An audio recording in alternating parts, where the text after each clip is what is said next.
Olá, que a graça e a paz do Senhor seja com você nesse dia. Hoje, dia 5 de novembro, eu gostaria que você abrisse a sua Bíblia lá no livro de Gálatas, capítulo 6, versículo 4 e 5. Diz assim: Não se compare com os outros, basta olhar para o seu próprio trabalho para ver se você fez algo para se orgulhar. Cada um de vocês deve aceitar as responsabilidades que são suas.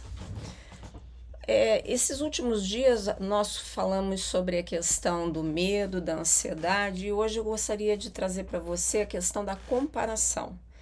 Por quê? Porque a comparação é um ladrão da nossa alegria. Muitas vezes, comparar-nos com os outros nos leva a fazer más escolhas. Entenda, Deus nos criou com um propósito, de uma forma única, com uma característica única. Nenhum de nós somos iguais. Se nós formos ver, você não vai encontrar ninguém que tenha uma digital igual à sua. Da mesma maneira, o nosso chamado ele é único. Ele é pessoal, que o Senhor fez para você e para mim, diferente um do outro. Então veja, não fomos projetados por Deus para sermos exatamente iguais. Ele nos criou para ser diferente. Não se distraia com comparações desnecessárias e indesejadas. Fica no teu caminho, conta as tuas bênçãos e não as bênçãos de outras pessoas. Por quê? Porque quando eu digo para você que a comparação ela rouba alegria, ela não só rouba alegria, como ela leva à morte a nossa felicidade. Porque o resultado da comparação acaba sendo a inveja. Algo que Deus, além de não aprovar, ele não abençoa.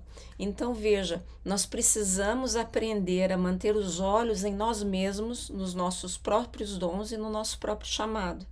Eu sei que para os tempos que nós vivemos, isso não deixa de ser algo estranho. Por quê? Porque a internet, as mídias sociais, elas acabam ampliando a comparação, muitas vezes ou para desencorajar ou para encorajar todos ao mesmo tempo, da mesma maneira.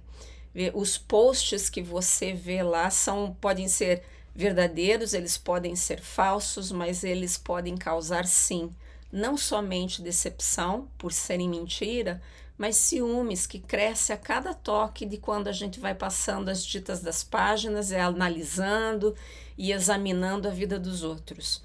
Na verdade, para nós termos a nossa paz de espírito, nós precisamos ter a confiança no Senhor e aquilo que Ele tem para nós, né? Então, talvez se nós passarmos a colocar o Senhor como prioridade, essas questões de comparação, elas deixam de existir.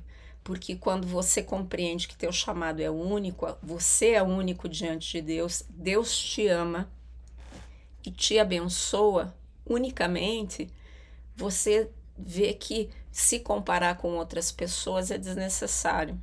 Então, o que eu queria dizer para você é: nem todo mundo pode ser cotovelo, tentando ser um pé. Quem tem a função de cotovelo precisa ser um cotovelo, quem tem a função de ser um pé precisa ser um pé. Por quê? Porque todos nós fazemos parte de um único corpo, o corpo de Cristo. Então, entenda, nem todo mundo pode ter exatamente o mesmo chamado e cada um precisa desempenhar o seu talento naquilo que o Senhor estabeleceu para você. Então, é importante que nós permitamos que o Senhor desenvolva, que o Espírito Santo desenvolva em nós aquilo que Ele tem para cada um de nós, compreendendo sim o lugar de cada um, o chamado de cada um, e nós precisamos brilhar a glória de Deus naquilo que Ele nos abençoou. Então eu queria te convidar para orar comigo sobre isso nesse dia. E diga sim em concordância, diga: Senhor, cega-me para me comparar com os outros e ajuda-me a entender exatamente o que o Senhor tem para mim. Quais são os dons, quais são, Senhor, as funções que o Senhor quer que eu desempenhe. O Senhor me criou para ser único. Então, Pai, me ensina a compreender, a aceitar e a viver conforme a Tua vontade. Conduza-me, Senhor, ao meu propósito único que o Senhor projetou apenas para mim. Senhor, eu entrego a minha vida neste dia no teu altar e clamo a ti para que neste dia eu desenvolva, Senhor, a tua vontade sobre a minha vida, em nome de Jesus. Amém. Que o Senhor te abençoe, que o Senhor te guarde. E eu aguardo você aqui amanhã.